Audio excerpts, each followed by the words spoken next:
cela quelques jours, la chronique a été saturée par une chanson. Vous savez de quoi je parle? Cette chanson qui a exprimé haut et fort ce que nous tous, nous n'arrivons pas toujours à dire. À cause de la peur, à cause du manque d'un piédestal où on va vous entendre. Et je célèbre ces jeunes, je les jette des fleurs. Parce que quand il faut dire la vérité, il faut le dire. Nini, Tosalité. Ce sont les jeunes qui ont parlé. Et je suis jeune aussi. Et ce qu'ils ont dit est vrai. Dis avec moi, amen bien. Ici, ce n'est pas l'UDPS. Ce n'est pas le PPRD. On a la porte des cieux. Ici, ce n'est pas la présidence. Ce n'est pas Kingakat. Ici, on a la porte des cieux. Et nous sommes tous Congolais. Quand les choses n'évoluent pas, nous disons que ça n'évolue pas. Ce qui est bien, nous acclamons. Ce qui n'est pas bien, nous critiquons, nous analysons. Et nous avons le droit en tant qu'État démocratique de nous exprimer et de dire que ça ne va pas. Parce qu'effectivement, ça ne va pas. Si quelqu'un vous dit que tout va bien, il ment. Ou il est fanatique. Ou peut-être qu'il part dans le domaine de la foi. Mais si on rentre dans le réalisme, les choses ne évoluent pas. On a prié, on a essayé. Qu'est-ce qu'on n'a pas essayé? Et nini, tosalité. Est-ce que quelqu'un sait que ce que je dis est vrai? Mais l'autre côté de la pièce, c'est aussi ceci.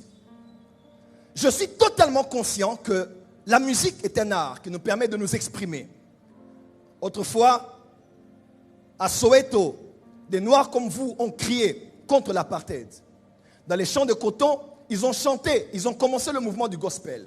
Même le rap est né de là, parce que par l'art de la musique, on peut exprimer des émotions.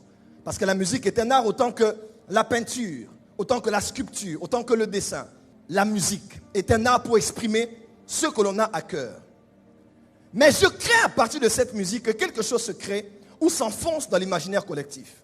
Autant que j'aime la chanson, j'aimerais croire avec vous, chers jeunes Congolais, qu'il est temps d'aller au-delà de ce titre. Parce que si on pense qu'on a tout fait, que rien ne marche, alors on n'a pas compris le monde des possibilités que nous avons encore. Tu n'as pas à dire que tu as tout fait, rien ne marche. Parce que tu n'as pas encore tout fait. Le numéro 1 d'Ali Baba a tout fait, plus de 20 fois refusé dans les écoles et les universités. Mais aujourd'hui, il rivalise avec Amazon. Ne dis pas, laisse-moi te dire, 7 fois tu peux tomber, 7 fois tu vas te relever. C'est vrai, on peut pleurer, mais après avoir pleuré, il faut essuyer les larmes, il faut se relever et arrêter de victimiser. Je parle à une jeunesse qui n'est pas victime et qui pleure tous les jours au nom de Kasavubu, de Mobutu, de Lumumba, de Kabila ou de Tshisekedi. Je parle à des jeunes qui peuvent prendre les responsabilités en main. Quand tu pleures, les Libanais mangent de l'argent ici. Quand tu pleures, les Pakistanais mangent de l'argent ici. Toi aussi, tu peux te lever et changer les choses. Tu n'as pas dit amen là où tu es, je vais te pousser à dire amen aujourd'hui. Oui, le monde n'appartient pas aux victimes. La Bible reconnaît qu'il y a un temps pour pleurer. Oui, mais après avoir pleuré, après s'être exprimé, c'est vrai. Mais après ça, on ne doit pas continuer à pleurer. On a tout fait, ça ne marche pas. On a tout fait, ça ne marche pas. Pendant que tu le dis, quelqu'un achète 1000 hectares à Maluku. Pendant que tu le dis, il y a des jeunes comme toi qui élèvent des immeubles de 14 étages à Mimosa. Pendant que tu pleures pour aller en Europe, il y en a des femmes comme toi qui vont faire les tomates, des légumes et des oignons. Donc ne me dis pas que tu as tout essayé. Et je refuse d'être complice d'une génération de victimisateurs. C'est toujours la faute des autres, la faute de la politique, la faute du président. Ce n'est pas la faute du président, c'est ta faute à toi-même. Naître pauvre est naturel, mais mourir pauvre aujourd'hui c'est un choix. Naître pauvre c'est naturel, mais mourir pauvre aujourd'hui c'est un choix. Pourquoi? Ceux qui réussissent ont 2 bras.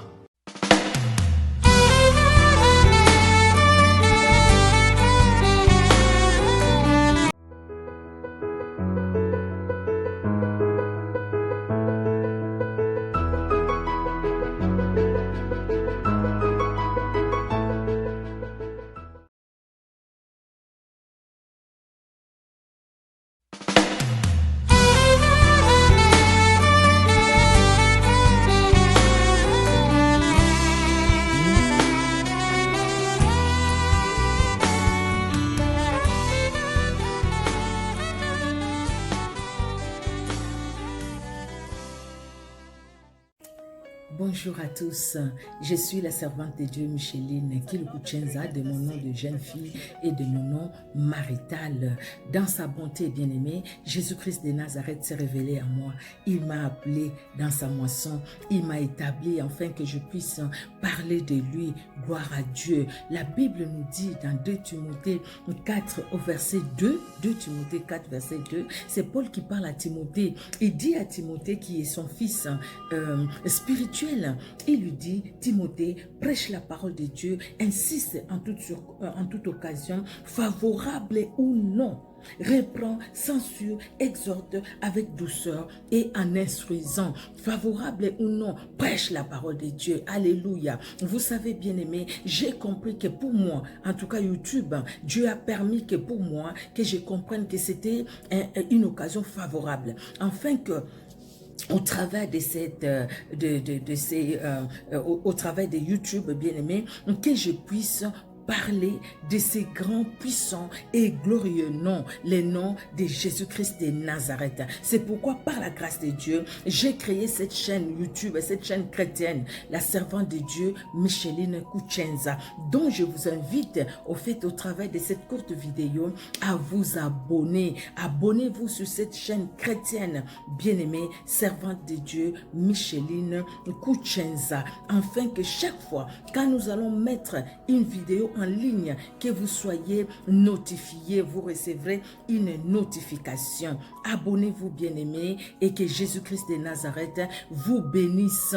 Alléluia. Et vous serez nourris par votre âme et le Seigneur ne manquera pas de vous bénir. Amen, amen. Parce que nous faisons tout pour la seule gloire de Jésus-Christ de Nazareth. Amen. Soyez bénis et richement bénis au nom de Jésus-Christ. Au revoir.